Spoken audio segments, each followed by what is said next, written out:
Bonsoir à toutes et à tous, ravi de vous retrouver pour une nouvelle semaine d'Accès Direct, votre rendez-vous quotidien avec l'actualité et l'information en savamment blanc sur votre chaîne préférée. Nous sommes le lundi 29 avril 2019.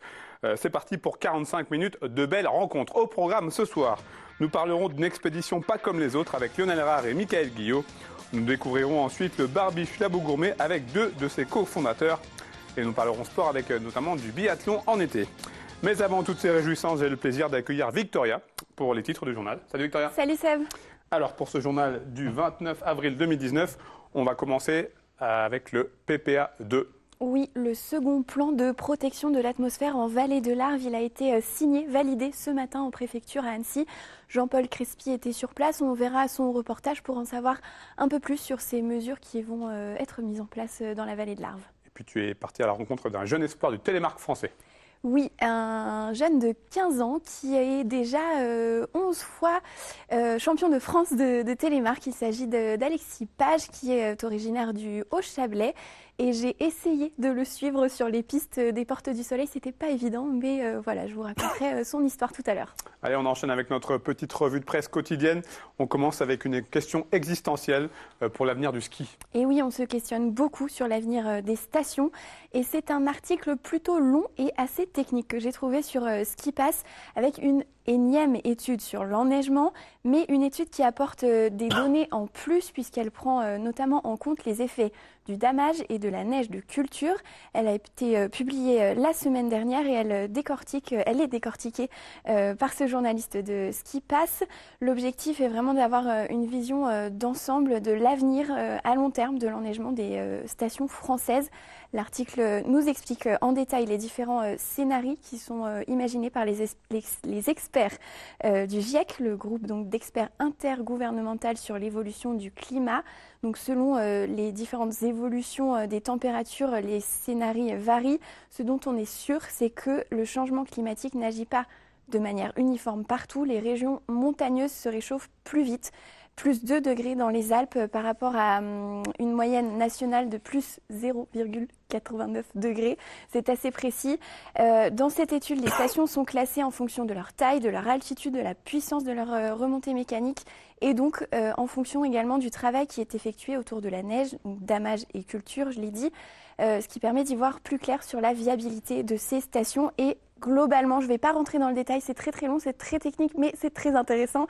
Mais en tout cas, à long terme, la majorité des domaines skiables des Alpes et des Pyrénées ne seront plus viables si l'humanité n'engage pas une réduction rapide et importante des émissions de gaz à effet de serre. On l'a répété, mais encore une fois, c'est une nouvelle étude qui montre tout ça. Et même dans cet article, on dit qu'il est déjà trop tard pour certaines stations. Le ski, je cite, est coincé dans un paradoxe. Cette activité fait partie des causes d'émissions de gaz à effet de serre qui contribuent ensuite à la diminution du matériau qui sert à pratiquer cette discipline, donc la neige. Le cercle vicieux. C'est voilà. Et le journaliste il conclut finalement en expliquant que si on ne fait rien, on s'achemine vraiment vers le pire scénario, c'est-à-dire une augmentation constante des gaz à effet de serre au cours du XXIe siècle. Et il philosophe un petit peu en disant que si on s'achemine vers ce scénario, finalement la fin du ski ne serait que le cadet de nos soucis par rapport à tout ce qui sera déréglé sur la planète.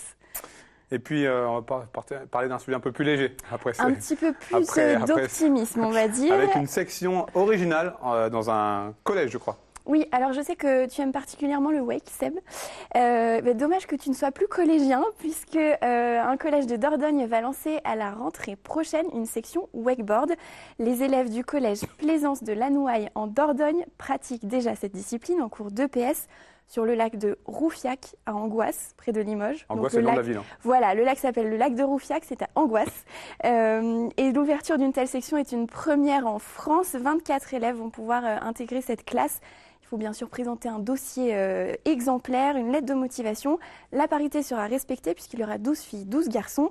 Et à la clé, 3 heures de wake supplémentaires par semaine. Une initiative qui pourrait inspirer certains collèges de Pays de Savoie. Parce qu'on sait qu'il y a beaucoup de plans d'eau et beaucoup de ski câble.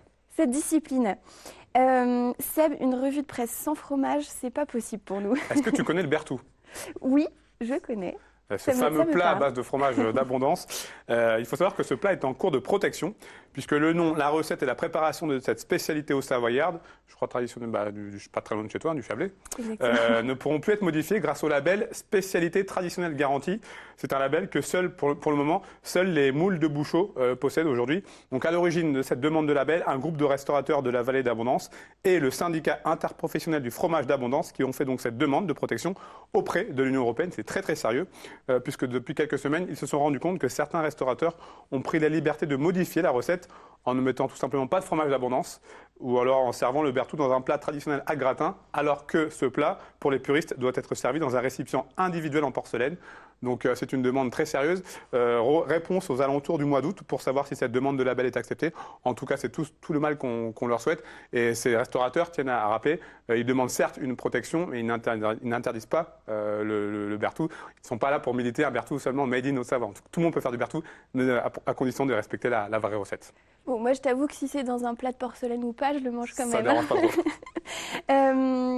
Par contre, on passe à une mauvaise nouvelle pour les enfants autistes. Une belle initiative, je crois qu'on en avait un petit peu parlé sur le plateau. Une belle initiative qui a donc fini un peu, on peut le dire, en eau de boudin. Il y a 8 mois, 2 mamans d'enfants autistes avaient inauguré en grande pompe l'école bleue à Montmélian, en Savoie. L'école bleue, un établissement spécialisé. 8 mois plus tard, c'était un véritable constat d'échec puisque les 2 cofondatrices se sont brouillées. Et Julie Blanc, une des 2, qui est donc présidente de l'association à l'origine de ce projet, elle est accusée d'escroquerie par le propriétaire de locaux qui réclame 18 000 € de loyer impayé. Et en réalité, l'établissement n'a jamais eu l'autorisation de l'Éducation nationale pour ouvrir en tant qu'école. Le statut de l'établissement a été changé pour devenir un établissement d'accueil récréatif en janvier dernier, mais le mal était fait puisque les éducateurs spécialisés recrutés ont depuis quitté le projet et l'association a même été obligée de quitter les lieux par décision de justice. La deuxième maman cofondatrice du projet a annoncé, elle, de son côté, son intention de lancer sa propre école. Donc c'est dommage, ça partait d'un très bon sentiment, malheureusement. On ne sait pas trop ce qui s'est passé. On espère qu'ils trouveront peut-être une autre solution. On espère. Merci beaucoup, Victoria. À tout à l'heure. Allez, on passe à notre première rubrique dans l'actu avec messieurs Lionel Rare et Michael Guillot. Bonsoir. Bonsoir. Bonsoir. Merci d'être sur le plateau. Merci de l'invitation. Vous êtes donc là pour nous parler de l'opération Glacialis qui a eu lieu à la fin du mois de mars dernier. Avant tout, Lionel Rare, vous êtes le président de l'association Odysseus 3.1 qui est donc à l'origine de ce projet. Est-ce que vous pouvez nous expliquer en quelques lignes ce qu'est cette association ? Oui, alors en quelques mots, Odysseus 3.1 est une association jeune qui date de l'année dernière. Très jeune, du coup. Très jeune, très jeune, comme vous voyez. C'est une association d'hommes et de femmes passionnés par la protection de la nature en général et passionnés de plongée sous-marine en particulier. Nous développons 4 volets, la recherche scientifique, l'exploration, la transmission aux générations futures et la protection de la nature. Voilà. Comment est né ce projet d'expédition Glacialis ? Une photo sur un réseau social d'une amie, un musée faisant référence à la nature en montagne, l'idée de plonger sur des lieux un peu atypiques. Vous avez donc choisi le lac Merlet pour cette expédition, en plein cœur du parc de la Vanoise. Pour quelle raison ? L'endroit est magnifique. Il est situé dans l'une des plus grandes réserves naturelles, la plus grande réserve naturelle d'Europe occidentale, qui est composée par le parc national de la Vanoise et puis Grand Paradis en Italie. Expliquez-nous un petit peu comment ça s'est passé concrètement. Alors ça a duré sur 2 jours ? Oui. Comment ça s'est passé ? Vous étiez combien déjà ? Nous étions 11. Ça s'est bien passé puisqu'on est tous revenus. Vous êtes là. Alors 11 personnes, qui composait cette expédition ? Alors, il y avait avant tout notre président d'honneur qui s'appelle Yves Pacalet. Qui devait être sur le plateau et qui n'a malheureusement pas pu être là. Venir. Oui. Il y avait David et Franck Lebrun. Il y avait Johan Ray. Je ne connais pas tous les noms de famille. Il y avait... Quel corps de métier pour nous expliquer un petit peu concrètement ? Plusieurs compétences étaient associées. Ça allait de la monitrice de ski à l'ancien pisteur, au plongeur expérimenté et au charpentier, au photographe. Donc tout un tas de compétences nous ont permis vraiment d'atteindre l'objectif commun. Justement, cet objectif, quel était-il ? L'idée, c'était de s'étalonner entre nous et d'essayer de vivre une aventure polaire à moins de 2 heures de la maison. Voilà, si je peux résumer cette opération, dans l'ADN, c'était un peu ça. Qu'est-ce que vous gardez aujourd'hui, un gros mois plus tard, qu'est-ce que vous gardez de cette expérience, de cette aventure ? L'aventure humaine et le dépassement de soi-même. Enfin, là, j'ai parlé pour moi, du coup, parce qu'on a tous dépassé nos limites. On est allé au-delà, on avait sous-estimé les temps. Je parle en tant que chef d'expédition, on avait sous-estimé les temps et on s'est aperçu que ce qu'on devait faire en 2 heures, 3 heures, il nous a fallu 6 heures, rien que 5 heures par exemple pour faire les trous, 2 trous dans la glace sur 1,80 m de profondeur. Donc l'aventure humaine et la réussite collective dans l'adversité. En fait, rien ne s'est passé comme prévu. Mais malgré tout, vous gardez le sourire. Voilà, Justement, quelles ont été les principales difficultés que vous avez pu rencontrer? Gérer les temps. On avait énormément de matériel à transporter. On les a transportés à dos d'homme pour partie. Et puis grâce à des poulkas, qui sont des espèces de luges que l'on traîne derrière nous, on avait entre 500 et 600 kilos de matériel. Ah oui. Ce qui représente 70 kilos par personne à peu près de matériel à tracter. Oui. Voilà, des dénivelés, des pentes qu'on avait estimées faciles à descendre et qui étaient assez compliquées à passer. Voilà. Donc le temps était mal géré, mais finalement on y a réussi. Et vous avez réussi malgré ce retard à accomplir ce que vous vouliez faire? À tout rattraper. Oui, on a terminé de nuit. On a terminé de piquer la glace de nuit après plus de 5 heures de travail. Et on est rentré à 22h30 le lendemain, également de nuit. Justement, la glace, vous la piquez de quelle manière? Comment ça se passe? Alors en fait, le parc national nous avait imposé de n'utiliser aucun moyen dit polluant, aucun moyen thermique. Donc nous avons confectionné, David et Franck, nos amis maurianais, avaient confectionné des pics de près de 2 mètres avec des têtes interchangeables, un système, on pourrait le commercialiser. On a mis près de 5 heures pour percer 1,80 m de glace. Non, on ne s'en rend pas compte. Donc on avait pris des pelles à neige qu'on avait percées pour évacuer la glace. Sans évacuer l'eau évidemment, voilà, donc c'était assez sport. C'est comment en dessous? Magnifique. C'est magnifique. On ne peut pas dire que ça soit sombre, parce que les 2 puits de lumière, les 2 trous qu'on avait passés généraient 2 puits de lumière qu'on voyait à 30 mètres de profondeur, donc c'était vraiment splendide, et malgré le 1,80 m de glace, on avait ce passage de la lumière du soleil, parce qu'on a eu la chance malgré tout d'avoir une belle journée ensoleillée, et c'est vrai que c'était magnifique, on n'a même pas eu besoin d'amener l'éclairage artificiel que nous avions pris. Vous vous attendiez à un tel spectacle ou est-ce que vous avez été surpris en bien? Alors, on s'entraîne régulièrement au lac d'altitude, notamment au lac de Montrillon avec le centre Aquaventure. Donc on a l'habitude d'aller sous la glace. Là, ce qui nous a frappé, c'est vraiment la limpidité de l'eau, la transparence. Il faut savoir qu'en plongée sous glace, l'intérêt est vraiment de rester dans une zone entre 0 et 3-4 mètres. Parce que vraiment la magie du spectacle, c'est les bulles qui courent sur la glace. Comme je dis toujours, ça nous fait penser un petit peu à du mercure. Et les jeux de lumière entre le soleil et puis l'épaisseur de la glace, c'est fabuleux, quoi. Aujourd'hui, avec le recul, quelle trace vous gardez? Est-ce que vous avez prévu de retranscrire ce que vous avez ressenti? Est-ce qu'il y a une trace qui est prévue Oui. Oui. Oui. Vas-y, mec. Non, vas-y, je t'en prie. Non. Donc nous sommes en train de mettre en place un film, déjà, en vue d'expliquer que la beauté des paysages peut être, comme je disais, à proximité, l'idée aussi de protection de la nature, de l'environnement, parce que c'est à côté, pas besoin de regarder ce qui se passe à l'autre bout de la planète, regarder nos agissements peuvent impacter vraiment à côté de chez nous. Donc l'idée de la vidéo, c'est cela, de monter, comme je disais, l'expérience humaine. Et ensuite, nous allons monter donc dans ton village natal, une petite expédition dans le musée Glacialis. On va regarder justement pour avoir un ordre d'idée, un petit extrait des images que vous avez fait parvenir. Avec grand plaisir.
Voilà pour ces images, on a en tout cas hâte de voir la suite. Merci beaucoup en tout cas messieurs d'avoir fait le déplacement, d'avoir fait partager votre aventure. Merci beaucoup. Merci beaucoup. Allez, on enchaîne avec le choix de la rédac. Mes prochains invités, qui ne devraient pas tarder, Christelle Juppé et Mathieu Ruta. Je vous en prie, installez-vous. Vous êtes deux des cofondateurs de Barbiche Labo Gourmet. Alors déjà, qu'est-ce qui se cache derrière ce nom un petit peu loufoque? Oh là. Loufoque. La barbiche, c'est ça? Ouais, C'est une Barbiche, c'est référence ça. à la barbe? Et attention, il y a le troisième associé qui n'est pas sur le plateau, mais pareil, c'est un joli barbu. Alors expliquez-nous concrètement, qu'est-ce que c'est? Alors, Barbiche Labo Gourmet, c'est une cantine de chef qu'on a installée au 2 avenue de Genève depuis le début de l'année. Donc avec une vingtaine de places assises, on sert un menu du jour, donc qui change tous les jours, sur place, toute la semaine, du lundi au vendredi. Et on a à côté une partie traiteur événementiel. Donc on se déplace pour les entreprises ou les événements privés avec des nouvelles pièces cocktails, des formules qui changent un petit peu des traiteurs qui étaient déjà présents sur le marché avant qu'on arrive. Justement, qu'est-ce qui vous différencie des autres traiteurs? On sait qu'il y en a beaucoup sur le bassin arnécien. Qu'est-ce qui vous différencie? Eh ben, principalement justement l'originalité des pièces cocktails qu'on présente. On sort un petit peu de la traditionnelle navette au saumon ou la petite verrine. On fait aussi on fait vraiment des pièces cocktails qui sont portées sur le produit. On reconnaît le produit visuellement et gustativement. Le but c'est que le goût, c'est que dès que vous mettez en bouche la première bouchée, c'est que ça explose en bouche. Voilà, on se dit ah oui, ça c'est Barbiche, ok, Voilà. c'est la différence. On a eu la chance de faire des belles maisons avant de s'installer à Annecy et de créer Barbiche. Donc on a bien travaillé tous nos produits. On a la chance de bosser avec des super fournisseurs qui nous donnent des super produits frais. Nos produits, on les fait vraiment à la dernière minute. Quand on vous dit une croustille de saumon gravlax, quand vous le mettez dans la bouche, c'est vraiment croustillant. Donc c'est du frais. Voilà, C'est c'est ça. du frais, c'est fait à la dernière minute. Ça passe pas 24 heures au frigo et on a une croustille toute ramollie dans la bouche. C'est pas nous ça. Qu'est-ce qui vous a donné l'envie de vous lancer dans cette aventure? Toi. moi Non, Ok. enfin toi qui a donné l'envie, je veux dire. Ouais, c'est ça. C'est Mathieu qui est un peu à On voit quelques pièces l'initiative. cocktails là par exemple. Ouais. Qu'est-ce qu'on a là à l'image? Donc là on avait un involtini donc de speck avec des légumes croquants, des légumes pickles, une petite crème au poivron confit. Là donc c'est un Ça, c'est un plat. ceviche de dorade. Là, on a le voit maquis de légumes. Un maquis de légumes. Donc, C'est relativement varié en plus. oui, très. On Ouais, fait, c'est varié. beaucoup de pièces végétariennes, des pièces poissons, des pièces cocktails à base de viande. Enfin, voilà. On essaye vraiment de faire en sorte que tout le monde s'y retrouve sur un buffet. Quand il y a un cocktail d'entreprise ou privé, que chacun puisse retrouver des goûts qui lui plaisent. Voilà. J'avais prévu de vous poser la question, est-ce que vous êtes issu de la restauration? Vous avez plus ou moins répondu. Vous êtes issu de Ouais, ce ça fait domaine? une quinzaine d'années qu'on s'est rencontrés avec Pierre. On a fait l'école hôtelière dans le nord de la France. Après, on a bossé pendant 7 ans à Paris, lui plutôt côté restauration et moi plutôt côté traiteur. Et du coup, c'est ce qui fait vraiment notre complémentarité aujourd'hui chez Barbiche, c'est vraiment ce background de chef de restaurant et de chef traiteur qu'on arrive à marier chez Barbiche. Et bien sûr, il y a Christelle qui a aussi un joli background. En hôtellerie et en web marketing. Donc je suis en charge de tout ce qui est commercialisation et communication au sein de Barbiche. Moi j'ai plutôt travaillé dans l'hôtellerie jusqu'à maintenant. Alors justement, sur votre site internet, je suis allé faire un tour. Ouais. J'ai lu, vous annoncez un concept hybride. En Ouais. quoi il est hybride justement ce concept? C'est ça, c'est le fait de marier en fait le Côté restauration, le côté le côté traiteur. restauration, voilà, avec le traiteur événementiel. Et après la partie digitale qu'on essaye aussi de mettre en avant, c'est le fait que sur notre site internet, on va amener d'ici quelques mois le click and collect. Donc les personnes pourront commander à l'avance leur menu du jour Et venir chercher sur place. et venir chercher sur place, exactement. Et également, on aimerait aussi faire en sorte qu'il y ait quelques formules traiteurs pour des entreprises ou même pour des particuliers, les formules les plus courantes, les plus demandées, qu'elles soient disponibles directement sur notre site internet et que les personnes puissent juste rentrer le nombre de personnes et puis le nombre de personnes présentes à l'événement, payer en ligne et jusqu'à une semaine ou 72 heures à l'avance, rendre un petit peu plus rapide la commande d'un événement pour faciliter la commande des entreprises et des Déjà particuliers. en 3 mois, on arrive à voir ce sur quoi les clients... Les envies. Ouais, Oui. les envies. En 3 mois, on a déjà fait une bonne dizaine de prestations à Bonlieu. On travaille avec pas mal de banques. Oui. 5 ou 6 banques différentes. Et c'est vrai qu'on a les gens veulent un certain nombre de pièces cocktail. C'est ça. Donc on se dit, bon, ok, ça fait telle quantité. On sait que les personnes à Annecy, enfin en moyenne, hein, elles veulent manger ça. Elles aiment ceci, elles aiment cela. Elles aiment plus le salé que le sucré ou autre. Et du coup, le but, c'est vraiment de faire une formule toute faite, quoi. C'est ça, toute faite et commandable en ligne. Où est-ce que vous trouvez l'inspiration pour les plats? Voilà, c'est au jour le jour. C'est grâce au l'approvisionnement. L'approvisionnement, ouais. On appelle les fournisseurs. Qu'est-ce qui sort de terre en ce moment? Ok, on a des jolis radis. Bon, parfait, on va les faire sauter, on va les faire crus, on va les faire comme ci, comme ça. Parce je ne sais pas si on l'a dit au début, on a toujours 2 entrées, 2 plats et 2 desserts. Et dans le plat, il y a un plat qui est soit poisson, soit viande, et on a toujours un plat végétarien. Donc ça, c'est plutôt bien et qui change tous les jours. Donc avec une céréale qui est différente tous les jours, une purée, un légume rôti, un condiment. On essaie vraiment de varier parce qu'on a une grosse demande sur la partie végétarienne. Oui. On a même de temps en temps des gens qui sont véganes. Donc on arrive à cuisiner des plats juste à l'huile d'olive. Vraiment, on s'adapte aux clients. Quel bilan vous tirez là de ces premiers mois d'ouverture? Une énorme fierté, une grande fierté parce que ça fait un premier trimestre déjà bouclé et une cantine complète tous les midis, des événements, quasiment une centaine d'événements, un petit peu moins sur 3 mois. Donc vraiment un bilan extrêmement positif, que des retours positifs également des clients. Donc pour l'instant on est très heureux. Bon, on ira faire un tour alors. Avec grand plaisir. On vous attend. Merci beaucoup en tout cas. Merci à vous d'être venu nous présenter Barbiche Labo Gourmet. Merci. Merci bien. Je vous invite à rejoindre la régie.